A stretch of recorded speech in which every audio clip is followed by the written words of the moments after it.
Hello, everyone. Great to be live with you. Happy Friday. Well, the CDC has admitted this week that they made major mistakes during the pandemic, and therefore they are going to be majorly revamping.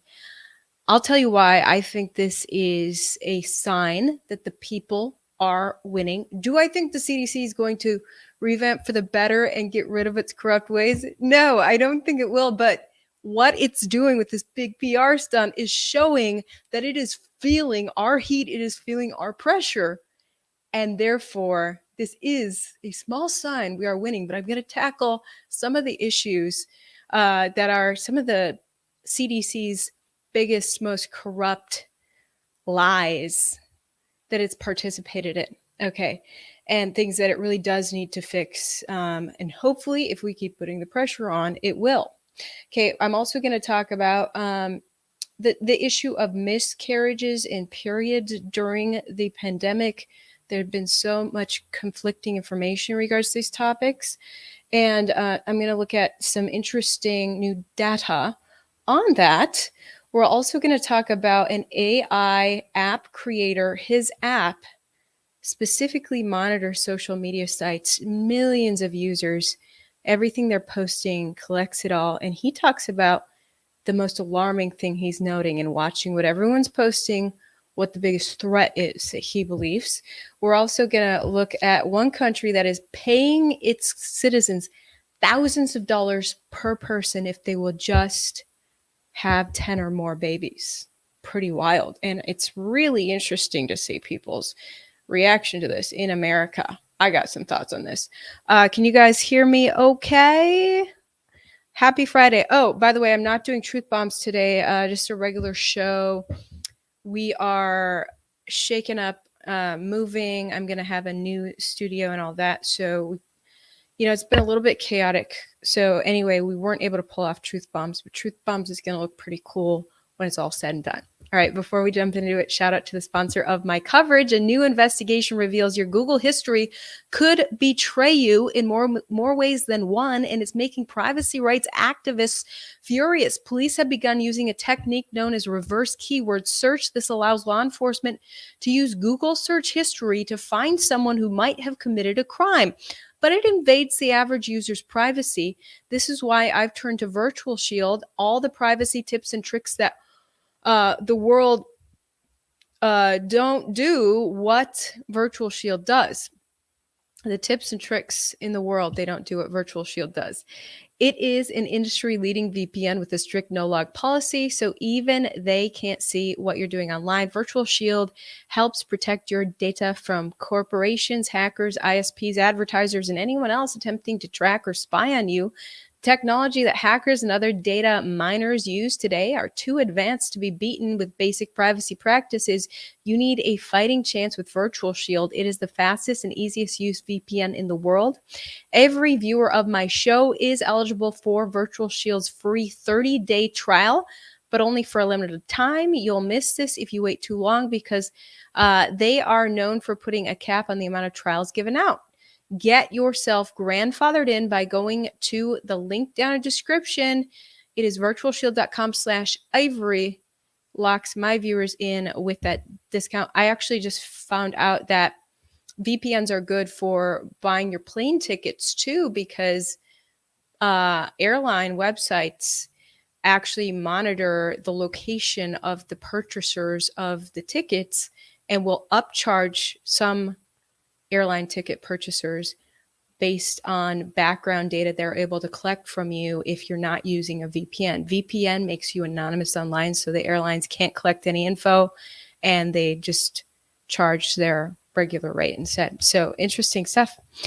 Okay, what's up, everyone? Happy Friday, exciting times. Okay, so the CDC is trying to do a big PR stunt to make people trust them again. All the rubbish they're saying in this PR stunt, I think is all just gassing us. They're just saying whatever the heck they want to try to regain their reputation. I don't think they're going to stop being corrupt, but the fact that they're having to do this PR stunt is showing that the CDC knows that we know that they are corrupt AF. And that is a good sign, okay? That means you putting the pressure on, they're hearing you, okay? I want to show you how the mainstream media is covering this. I'll show you a little clip and then give you my take. A major shakeup tonight at the Centers for Disease Control following criticism of how the nation's public health agency handled the COVID-19 epidemic. And it comes as the country faces another outbreak, this time monkeypox. CBS News chief medical correspondent Dr. John LaPook has our exclusive interview tonight. Today's report uncovered deep concerns over the CDC's culture and day-to-day practices. Among the complaints, a rigid, compartmentalized bureaucracy that restricted the agency's overall response to the pandemic, from its analysis of data to the sluggish release of information to the public to its confusing and overwhelming COVID guidance. Was the agency up to the task of handling this pandemic? I think our public health infrastructure in the country was not up to the task of handling this pandemic. CDC Director Dr. Rochelle Walensky commissioned the report in April. We learned some hard lessons over the last 3 years, and as part of that, it's my responsibility, it's the agency's responsibility to learn from those lessons and do better. All right, I better pull out of that report. I just realized CBS is really stingy about their broadcasts. They don't like you resharing their stuff. YouTube has penalized me for sharing CBS reports before. Oops. But anyway, let me share with you an Associated Press article that talks about the same thing. CDC director announces shakeup citing illness pandemic mistakes. But here's the part that's like, you hope that when they say, oh, we made mistakes, you hope they're actually hearing from the people about all the BS that made no sense. But really, the CDC is saying that the pressure they're getting from people is that they didn't do enough, that they need to be more tyrannical, perhaps. Let's see, I highlighted this part. Experts say the CDC was slow to recognize how much the illness was entering the U.S. from Europe, to recommend people wear masks, to say that the illness can spread through the air, and to ramp up systematic testing for new variants. So then your heart sinks when you see that, and you're like, oh boy. So the CDC says that it needs to be more tyrannical. It didn't do enough. And in here you hoped that it was hearing from the people that we are sick of its BS guidance that is stripping away our freedoms. I've been hearing from a lot of viewers saying, defund the FBI, which although the FBI is very corrupt right now, it needs to be revamped, not defunded. We still need to be able to fight crime in America. That's a key role of government. But defund the CDC, I could get behind that, because humans are smart enough to tend to their own health. We don't need an agency forcing what it thinks is best for our health on us. That's not the government's role, as far as if you believe in the people being free and self-governing, like Americans used to believe. So yeah, CDC needs to shrink its power, I think, but that line right there was kind of like, oh boy. So they add some bullet points here of some of the changes they are going to make. One is to increase use of preprint scientific reports to get out actionable data instead of waiting for research to go through peer review and publication by the CDC during Journal Morbidity and Mortality Weekly Report. So you hear that and you're like, oh, well, hopefully they would, all those studies on that medicine, the I word, maybe next time around they would release those studies, but I don't have my hopes up. The chances that they'll hand select preprints to go with the government narrative is probably pretty strong. Because there were peer-reviewed studies on the I word medicine that I still can't even talk about on YouTube, because this is where we're at in censorship. There was peer review and they still didn't care. They're still, to this day, they are smearing that safe and effective medicine. Anyway, another bullet point they have: restructuring the agency's communication office and further revamping CDC website to make the agency's guidance for the public more clear and easier to find. Yeah, a lot of people are like, I feel like we're getting a lot of mixed messages from you, CDC. They also said altering the length of time agency leaders are devoted to outbreak response to a minimum of 6 months. I guess there was too much overturn, so they're going to keep one leader in one position for longer. The fact that there was a lot of overturn tells me that people were taking a lot of heat. People, want to leave an agency when they are being demonized by the people, and then members of this agency were definitely being demonized. People were fed up with this agency where we didn't elect Rochelle Walensky. This is control without representation, control of our freedoms without representation. So people got heated about that. I wanted to bring up some of the things that have been, the CDC's big blunders or lies during the pandemic. For one, they lied that the needle does not prevent transmission. They said that the needle does not prevent transmission. Turns out, they said the needle prevents transmission. Turns out it did not. Turns out now President Biden and the owner of the Pfizer company, the CEO of the Pfizer company, are bragging about the fact that they got the needle 4 times and still the illness was transmitted to them. They're bragging about it because, my illness is mild. And that's the new narrative, that this needle does not prevent transmission at all, but at least my case will be mild, is their narrative. Do we trust their new narrative when all their old narratives fell through? I don't. I'm not trusting. There's a lot I'm not trusting right now. Number 2 lie. They lied about the fact that the illness disproportionately affects the vulnerable, people with multiple comorbidities. They had this narrative that, anyone, anyway, you're just as likely to keel over dead in your 20s, as if you're an elderly person with 4 comorbidities. But when you would look at the data, almost everyone who actually dies of this illness had major comorbidities. So they were deceptive about that. And then they would make these lies, for a long time. And then they would come clean. Oh, our bad. We got that wrong too. So it was this year that the CDC director said that over 75% of deaths in this pandemic occurred in people with at least 4 comorbidities. Okay, so now they're coming clean about it, saying, oh yeah, you almost have to have something, a life-threatening illness already for this thing to take you out. Of course, there have been very rare exceptions, but the way that this pandemic was painted is that it's killing everybody was really deceptive.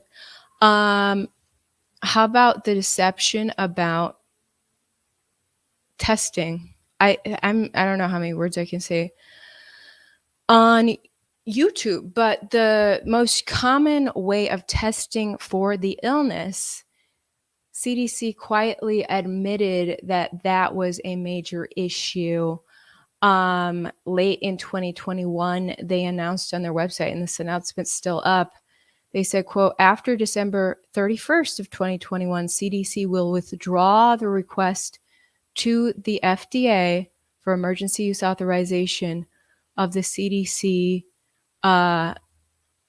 diagnostic panel test, P to the C to the R. I don't want the bots to pick up what I'm talking about. This particular test, they're getting rid of the EUA because turns out the tests can't differentiate between the new illness and the flu. Okay, so all those people who were getting that test, they may have just had the flu? What the heck is going on? Another big deception was, is it death from the new illness or with the new illness? And I actually got to commend Brett Baer from Fox News for confronting Rochelle Walensky live on his show, Fox News Sunday, about this. And he's like, can you just differentiate that and let us know how many actually died from the illness, or did they have a comorbidity or that something else that took them out, but they also it was with the illness? And she had no answer. And that's the problem. That is the problem, is that they are bunching all these together. If you die from cancer or heart disease or any of the other most deadly killers, and you happen to test positive for the illness when you died, you are listed as having died with that illness, but it all mixes in with the people who die from that illness. And so that is a problem. And actually, I confronted a top public health doctor here in Houston about it when I still worked for Fox, and they said the same thing. Yeah, it all gets bunched together. So that's major deception and inflation of the numbers right there. Okay, why is the CDC committing these flaws that deceives the public about what's really going on with this pandemic? Then we have, there's all kinds of corruption beyond just this pandemic. Okay, this pandemic is waking us all up to the shenanigans of the CDC. We're looking closer and we're finding other highly disturbing things. Did you guys know former CBS correspondent Cheryl Atkinson, she left CBS after she experienced something similar to what I experienced at Fox, where they were controlling the narrative very hard. And she was doing these incredible investigative reports, but if her report investigated one of CBS's special interests, one of CBS's advertisers, one of their buddies, then Cheryl was muzzled and censored. So Cheryl finally got out of there, called out CBS's corruption. She's doing her own independent reporting now. She interviewed a former CDC scientist who said that they scheduled meetings to destroy actual scientific data regarding needles and people with a spectrum. This is stuff I can't talk about on YouTube, but people with a spectrum, I'm going to say that, okay, and how this A spectrum has been jumping in recent years. Well, Cheryl Atkinson, independent journalist, formerly CBS, she helped reveal to the world the depths of corruption of the CDC's highest levels. I'm reading from this article that cited Cheryl's own coverage, CherylAtkinson.com. You can only find these articles if you use DuckDuckGo. They don't come up on Google.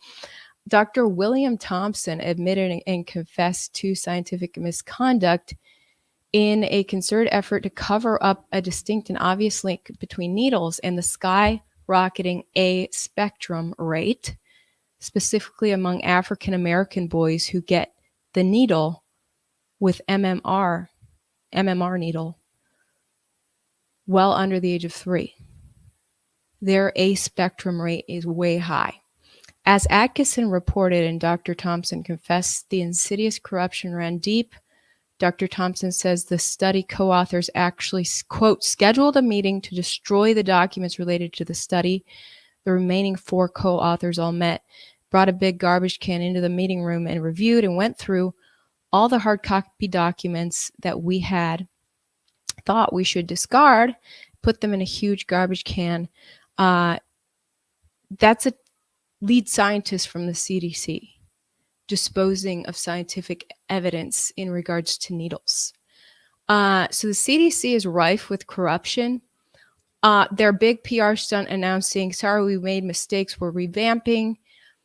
I don't think they're actually going to get rid of their corruption, but I say it is a win for the people because it proves that the CDC is feeling the heat and they need to do something. And they're hoping this PR stunt will alleviate some of the pressure they're getting from the public. So this should be promising to you that, don't let off the pressure. They are feeling the heat. Hopefully, the CDC will really come clean and revamp. So this is a good sign, you guys.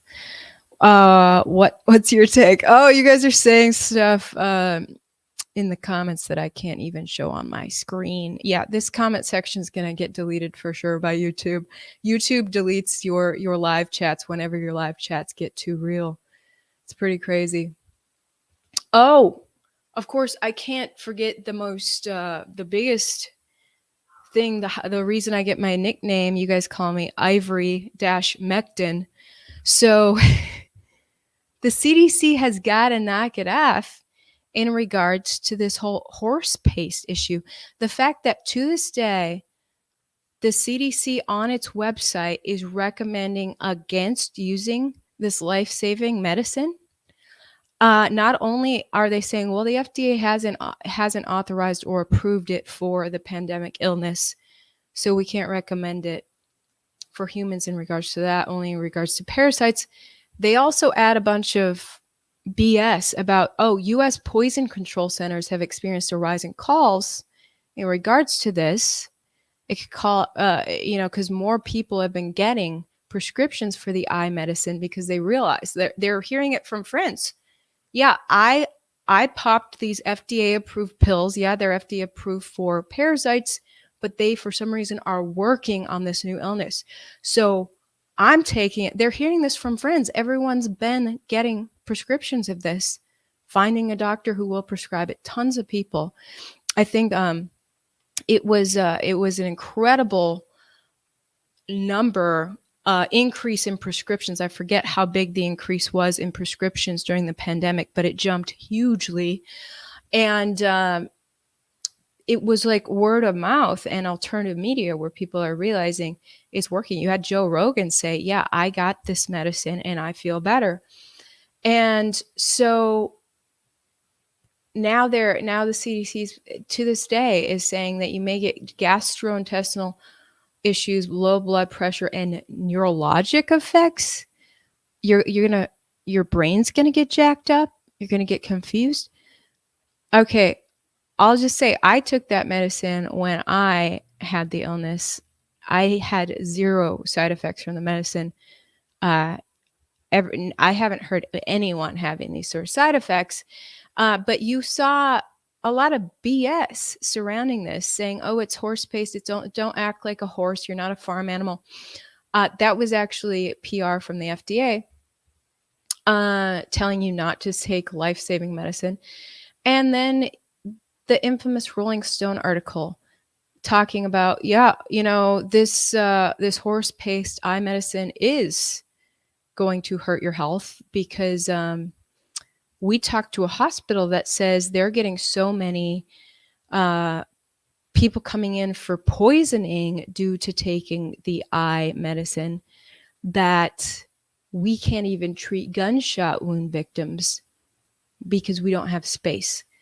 Well, Rolling Stone had to retract their entire article and say, my bad, it's completely fake news. We accidentally did a complete fake news story.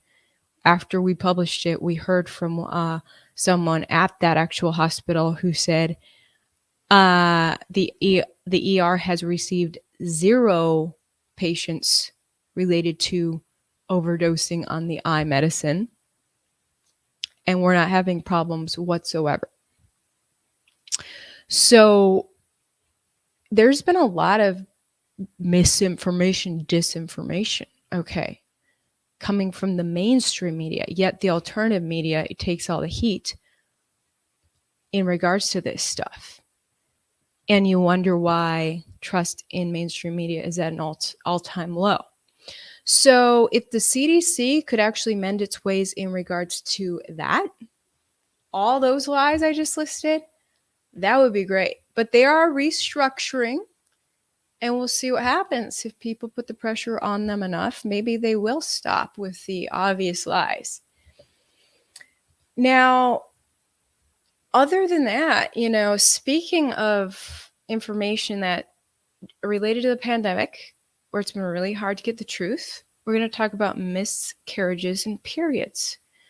I just became aware of this new magazine called Evie Magazine. I love it. EvieMagazine.com. They did some really interesting articles. They have this new article this week. Quote, nearly half of women who took Albert Bourla's needle experienced a miscarriage.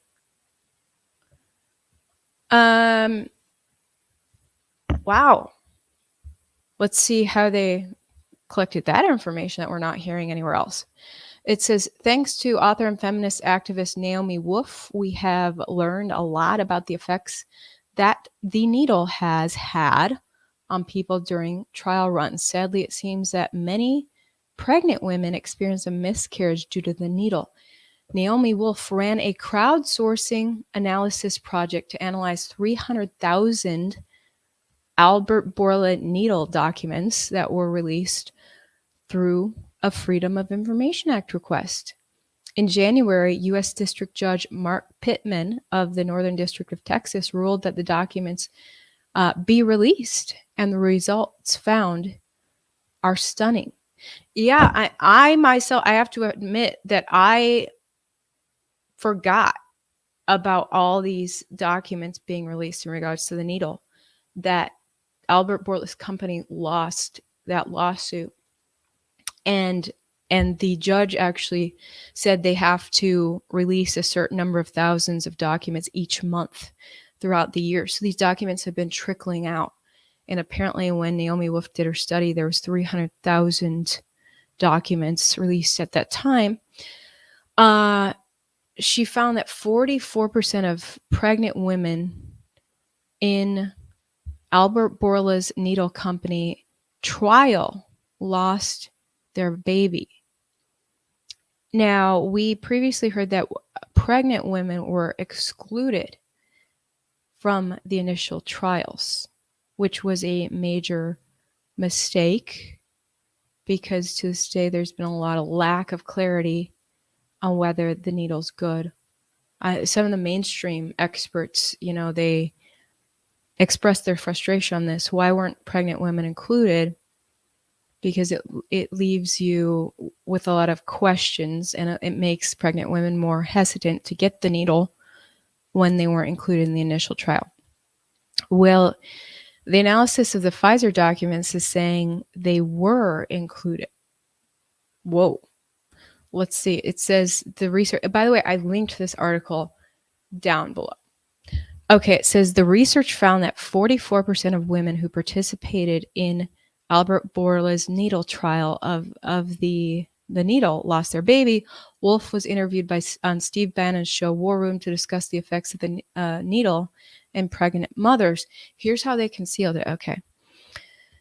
Quote, women will understand how tragic this is. The needle company took those deaths of babies, those spontaneous abortions and miscarriages, and recategorized them as recovered result adverse effects. In other words, if you lost your baby, it was categorized by the needle company as resolved adverse event, like a headache that got better, she said.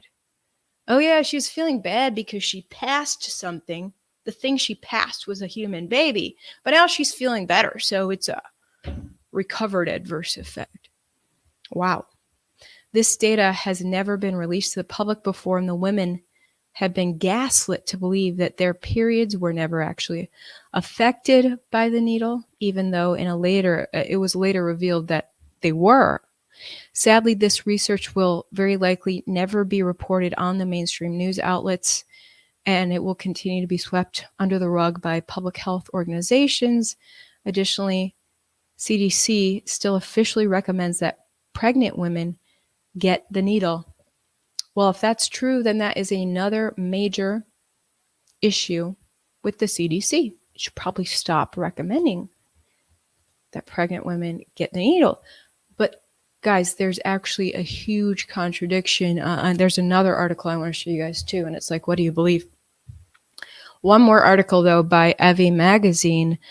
The needle caused 42% of women to experience a disrupted menstrual cycle in a study of over 39,000 people. It says ever since the needle was administered, there have been many women claiming that the needle disrupted their menstrual cycle, but for the most part, they were gaslit and told that it was all in their head. A recent study suggests that those women are right all along.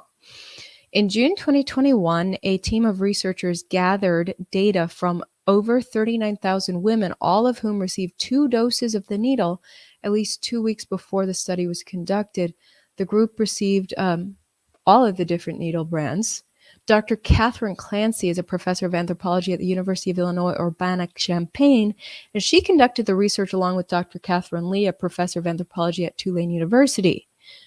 The needle caused 42% of women to experience a disrupted menstrual cycle in this study of 39,000 women. Dr. Clancy says that Dr. Lee and I had our own wonky period experience post-needle. If Dr. Lee hadn't pointed them out in the first place, I may never have made the connection myself.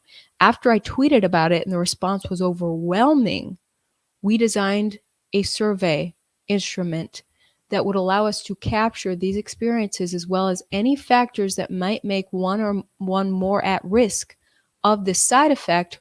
We really wanted to listen to people and validate their concerns because there were so many who were quick to dismiss them. So she had an overwhelming response saying, yeah, my period was jacked up too.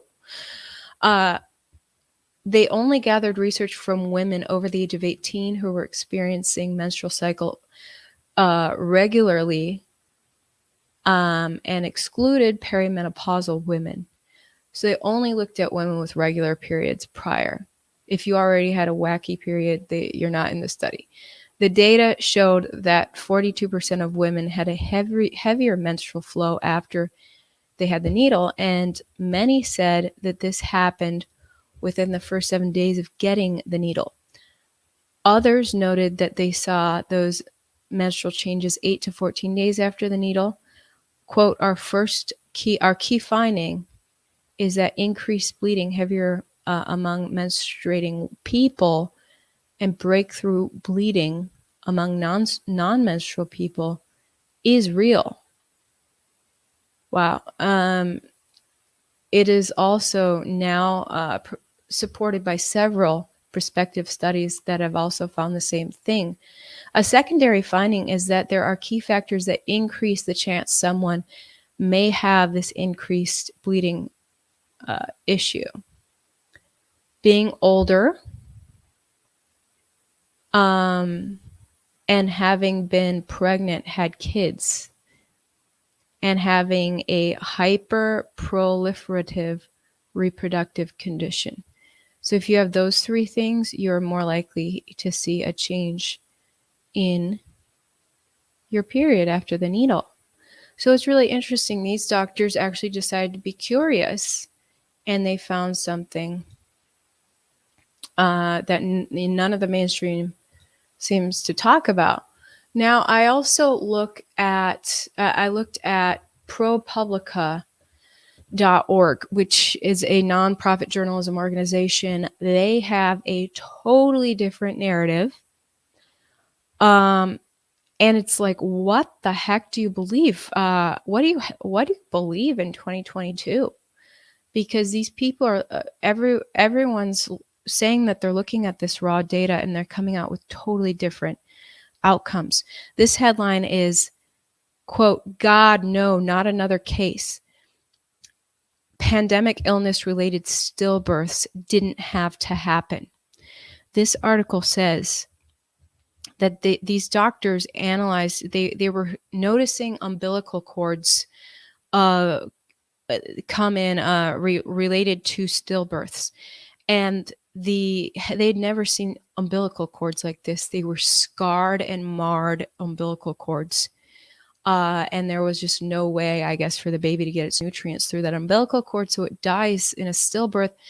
And they noticed a trend that every single incidence of this, the mom had caught the new pandemic illness shortly before her child died in a stillbirth, and that every single incidence in which this happened, the mom had not received a single needle. So they are saying that all the moms who got needles didn't have stillbirths, and that it was the pandemic illness that was impacting the baby in the womb. So this is a completely different narrative than that first article that I read. And both articles are saying these doctors are looking at raw, real information, and they're scouring. This doctor was looking at hospitals around the country. Her name's Dr. Shelley Odronic, Odronic. Now, I have, as I recall, seen that both the new, pandemic illness, which may or may not have been created in a lab, and the new needle, both of those things go for your ovaries and impact female reproduction in some way. So, that's interesting. I don't know what to believe myself. So it may or may not be true that both the new illness and the new needle are impacting childbirth in an adverse way. It's wild. And you're talking about male sperm as well. It also messes with male sperm.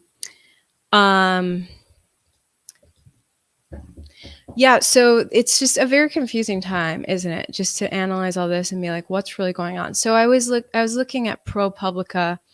I was like, what's their agenda? And I was reading through their articles, and I see that they're nonprofit, just funded by donors. And I haven't dug up who their donors are, but I noticed that all of their news is leftist. ProPublica is a leftist AF outlet, which brings me to this interesting article on AI that has been designed to spy on you and me and decide whether we're extremists. ProPublica featured this AI app designer. Headline: What happened when Twitter and other social media platforms cracked down on extremists? It's a Q&A with Welton Chang, who created a new app. That app is called Pyra, if I'm pronouncing that right, Pyrra. The app scans the entire internet, specifically social media sites. It'll scan some 100 million messages per week. Ooh, it's looking at our private messages. I just caught that it says messages, not posts. Probably, I wouldn't put it past them that they're looking at people's private Facebook messaging. I mean, I've had my private messages get censored before. Oh, I can't say certain words in private messaging. The message won't even go through to the recipient. So anyway, this guy's app, his app has clients. He has clients who dispatch his app to spy on social media users. I wonder if the US government is one of the clients. Anyway, they look to see the growth of extremism. How is extremism growing? You can see in the picture here, one example of extremism is this Donald Trump tweet where he shared a video that says, fight for Trump, save America, save the world. That's one example of extremism to them. Okay, so they ask him here, in general, what are the biggest extremist threats that you're following these days? What worries you? And his answer, what's the biggest threat? The way people's minds work to him is the biggest threat. He wants people's minds to work the way his mind works. All right, here's what he said. One is just the death of critical thinking and the amount of evidence-free speculation that becomes the truth, small t truth. On these platforms, it can be something as innocuous as something done by a celebrity all the way to things that really have impact on the health of our democracy. But it's also just the general lack of confidence in institutions at large. We're at an all-time low in terms of government trust. Oh, how dare the people for not trusting the government? That's extremist, and that is the biggest extremist threat to this guy. We're at an all-time low in government trust, and that's what he's noticing in his spying on people's social media messages. He says, based on all the different metrics that are out there, this brings us to the inherent incoherence of conspiracy theories and these really outlandish ideas about how the world actually works. People believe that the government is simultaneously totally incompetent and also all-knowing and all-seeing and capable of pulling off massive efforts like helping Bill Gates spread the needle through mind control over 5G.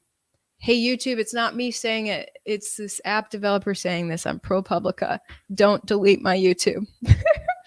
All right, so he's saying he doesn't like the way people's minds work. He goes on to say these are diametrically opposed ideas, yet folks are simultaneously believing both of them and saying this is what's happening in the world today. I've been really immersed in this stuff since 2016. So he started spying on people once Trump came into office. And I'm still routinely appalled, surprised, and taken aback by some of the things I read in these platforms. And maybe the day I become inured in this stuff is the day that I need to leave the business. But I'm still really shocked by the things I read. Look at the Pew Research out there about how many people believe the core tenets of the blank anon.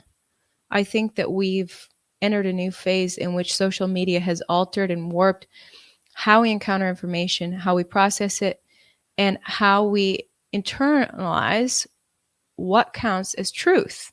It's having significant impact on our democracy. I really do believe that social media is an accelerator of societal disintegration. Yes. People's easier ability to communicate with each other is destroying society, he's saying. Sounds like he's a fan of censorship. And look, I'll admit, agencies like CDC spewing BS all day, every day, has indeed disintegrated people's trust in the government. And as people, I've noticed, as people have stopped trusting the government and the mainstream media, as I am a witness, the mainstream media didn't keep it real with the people either. That's why I left Fox. So the establishment, you lose trust in the establishment. It's like, what do you trust anymore? So a lot of people just decided, I'm going to trust the opposite of whatever the establishment says. And I don't think that's a good idea too. I think a lot of people have allowed themselves to be more easily deceived in the opposite direction too, because I'm just going to always believe whatever's the opposite. So then, people who like to gossip, there's always people who like to gossip and come up with stories. They have a whole new audience that'll easily listen to them, and they'll come up with BS. So there's BS on all sides right now, and it's really hard to understand what's true.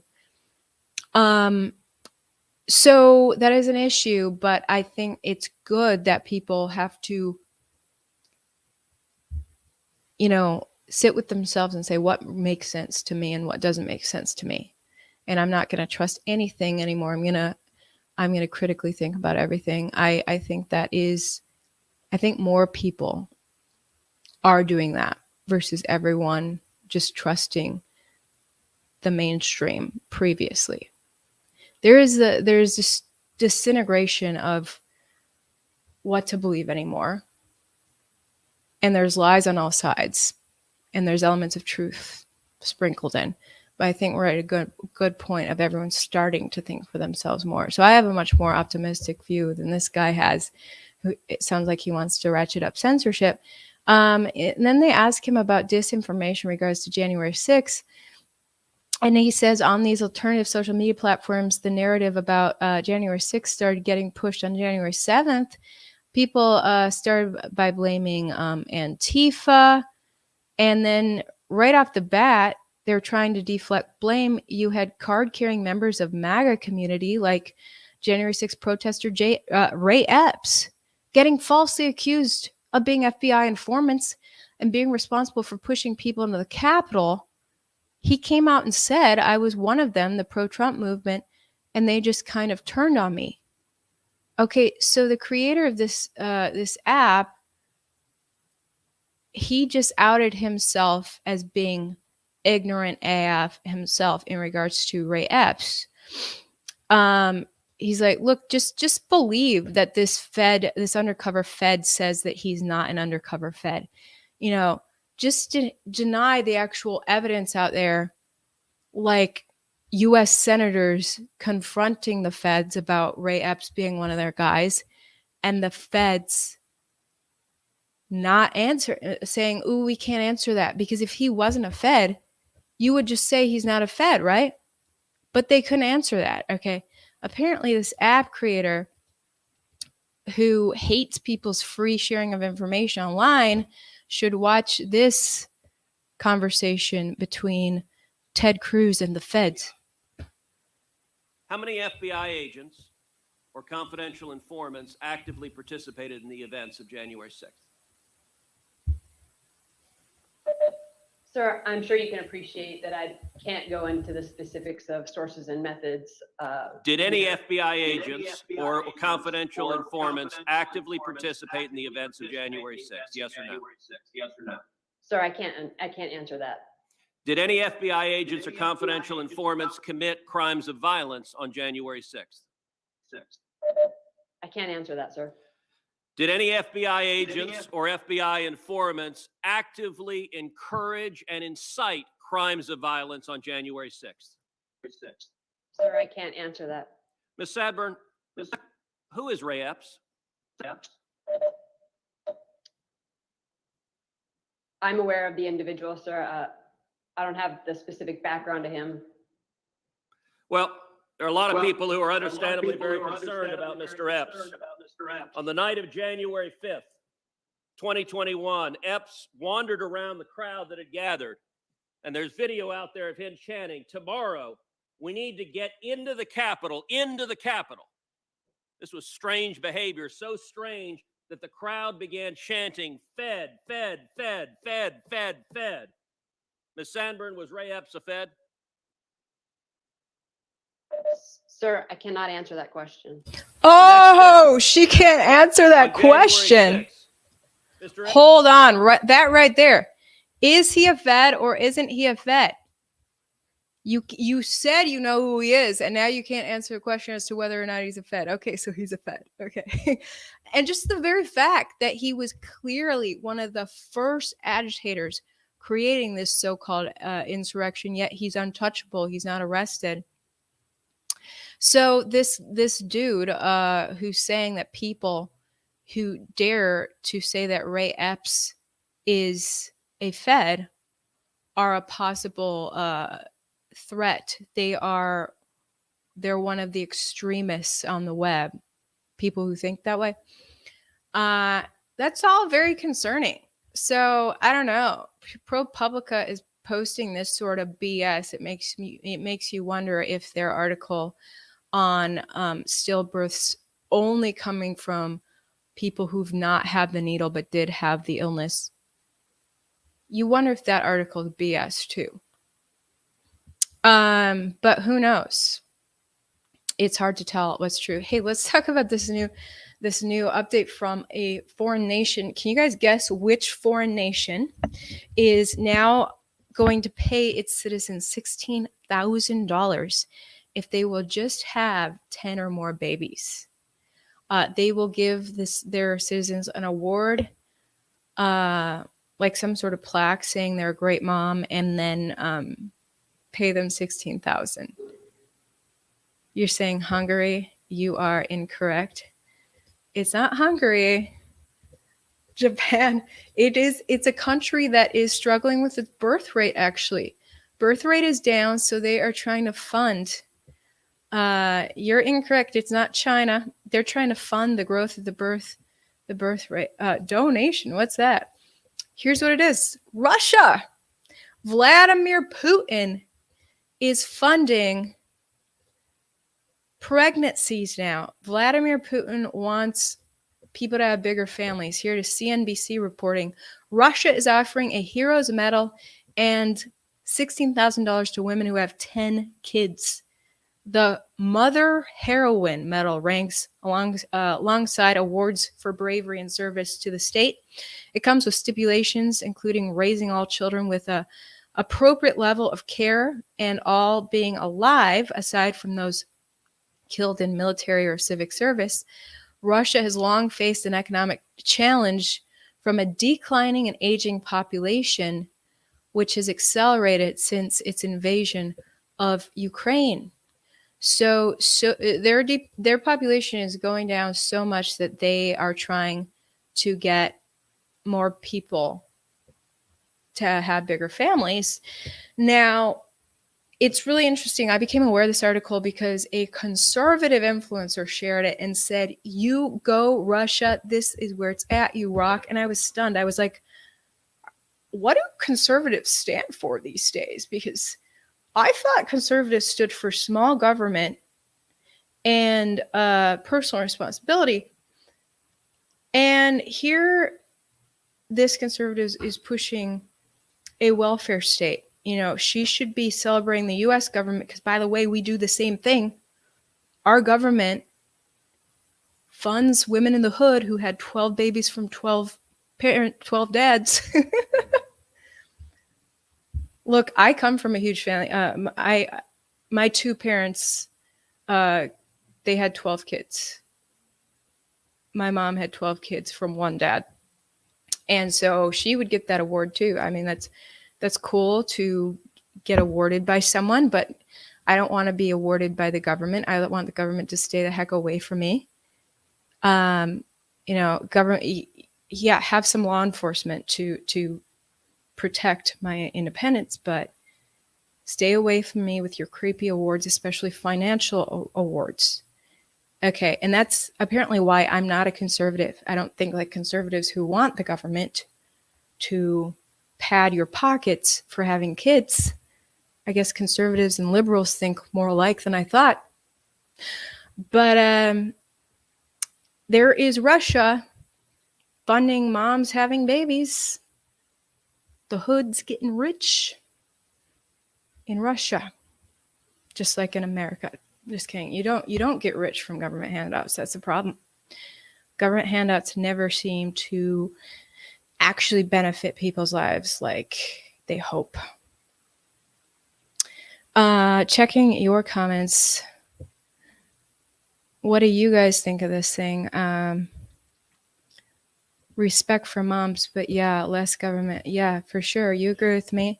Exactly. I'm saying that's awesome to be. I mean, I celebrate a family, a solid family unit and being a good mom and being a good dad. But the government should not be funding our personal lives. The government should stay the heck away from us so we can fend for our own lives the way that we see fit. Freedom comes with a lot of personal responsibility, and big daddy government's not going to be there to give you $16,000 for how many kids you have. Okay, that's how it's supposed to be in a free country. But CNBC talks about it. Russia has a crappy economy. They have a sucky economy, and they're blaming the fact that their population is shrinking for their crappy economy. But it's probably because they are a corrupt nation. They're not a free nation. Vast majority of their people live in poverty. It's a hellish nation. Their people lack a lot of freedom. There's BS propaganda from the left and the right regarding Russia. And you're being lied to on all sides. And the fact that conservatives are now like, Putin's a wonderful savior is weird AF. His people do not have great lives unless they're part of a small select elite. And I don't want to be a part of a country that's similar to Russia, where I'm going to get jailed for my speech. It's already getting a little scary like that in America, but it's worse over in Russia. I'm not Russia-phobic. I'm reading your comments. I don't have Russia-phobia. I have Russia reality. My best friend is from Russia, and therefore I have learned some things from her about how insanely corrupt it is.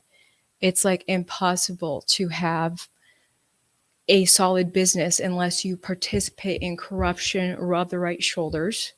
I mean, America is sadly getting a little similar to that. But they don't have a free market economy. That's probably why a lot of people are struggling in poverty. And now Putin thinks that if he can give moms thousands of dollars to have more kids, that the economy is going to improve. Anyway, it is a weird time to be alive. Okay. Just don't believe all the BS propaganda. All right. Well, you guys have a wonderful weekend. And I can't wait for you guys to see my new space once it gets set up. It may take a little bit of time, but I'm trying to create a better product for you guys. So we'll talk to you guys later. Bye.